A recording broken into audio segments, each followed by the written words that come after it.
बिस्मिल्लाहिर्रहमानिर्रहीम। कुरान करीम ने सबसे ज़्यादा जिस चीज़ पर ज़ोर दिया है वो अल्लाह तबारक व तआला की वहदानियत और रसूल अकरम सल्लल्लाहु अलैहि वसल्लम की रिसालत और अक़ीदा तौहीद।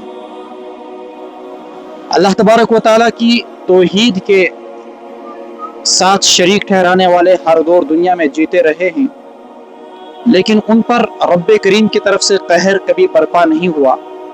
लेकिन खुदा का एक दस्तूर है कि अगर किसी ने रसूल अकरम सल्लल्लाहु अलैहि वसल्लम की रिसालत में किसी को शरीक ठहराने की कोशिश की, रब्बे करीम ने उनको सफ़ाई हस्ती से ज़मीन से मिटा दिया। असवद अनसी से लेकर मुसलमा कज़्ज़ाब से लेकर और उसके बाद के दौर से लेकर 1400 साल इस्लामी तारीख़ आपके सामने मौजूद है। जिस किसी ने भी रसूल अकरम सल्लल्लाहु अलैहि वसल्लम की रिसालत में शरीक होने का इरादा किया, अल्लाह रब्बुल इज़्ज़त ने उनका दुनिया से नामो निशान मिटाया।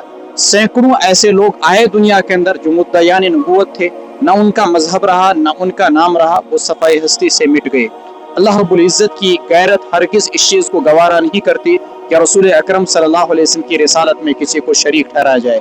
कुरान करीम का साफ सरीह ऐलान है ख़त्म नबूवत के हवाले से, मा काना मुहम्मदुन अबा अहादिम मिर रिजालिकुम वलाकिन रसूलुल्लाह व खातमन नबिय्यीन। मुहम्मदुर रसूलुल्लाह सल्लल्लाहु अलैहि वसल्लम नबियों में से सबसे आखिर में आने वाले हैं, और खुद रसूल अकरम सल्लल्लाहु अलैहि वसल्लम का भी फरमान है, अना खातमुन नबिय्यीन ला नबिय्य बादी, मैं सबसे आखिरी नबी हूँ, मेरे बाद कोई भी नबी नहीं हो सकता। और फरमाया लौ काना बादी नबिय्यन लकाना उमर, अगर दुनिया में बिलफर्ज मेरे बाद कोई नबी होता तो वो उमर होते। फिर फरमाया सयकूनु फी उम्मती कज़्ज़ाबूना सलासूना दज्जालून, मेरी उम्मत के अंदर 30 दज्जाल होंगे, झूठे होंगे। कुल्लुहुम यज़अमु अन्नहु नबिय्युन, उनमें से हर एक ये दावा करेगा कि वो नबी है। वाना खातमुन नबिय्यीन ला नबिय्य बादी, मैं आखिरी नबी हूँ, मेरे बाद कोई नबी नहीं। बात वाज़े हो गई कि अल्लाह के नबी अलैहिस्सलातु वस्सलाम आखिरी नबी हैं।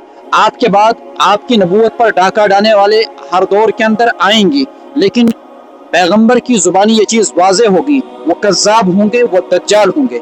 दौर हाजिर के अंदर बातिल मुख्तलिफ इलाकों के अंदर, मुख्तलिफ स्टेटों में, मुख्तलिफ ममालिक में, खुसूसन हमारे कश्मीर में मुख्तलिफ तरीक़ों से रसूल अकरम सल्लल्लाहु अलैहि वसल्लम की रिसालत पर डाका डालने की कोशिशें कर रहे हैं।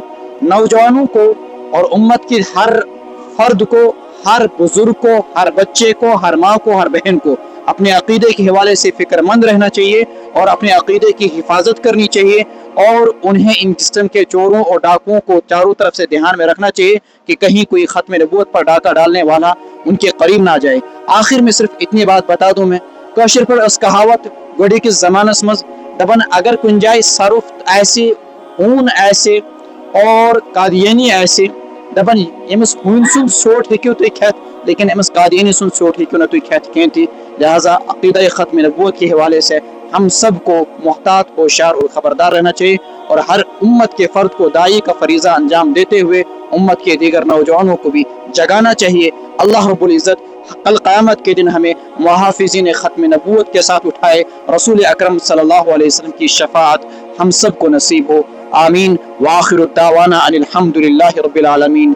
रसूल अकरम सल्लल्लाहु अलैहि वसल्लम आखिरी नबी हैं, इसलिए हम अक़ीदा ख़त्म नबूवत का नारा लगाते हैं, अक़ीदा ख़त्म नबूवत ज़िंदाबाद, अक़ीदा ख़त्म नबूवत ज़िंदाबाद, अक़ीदा ख़त्म नबूवत ज़िंदाबाद। वस्सलामु अलैकुम व रहमतुल्लाहि व बरकातुहू।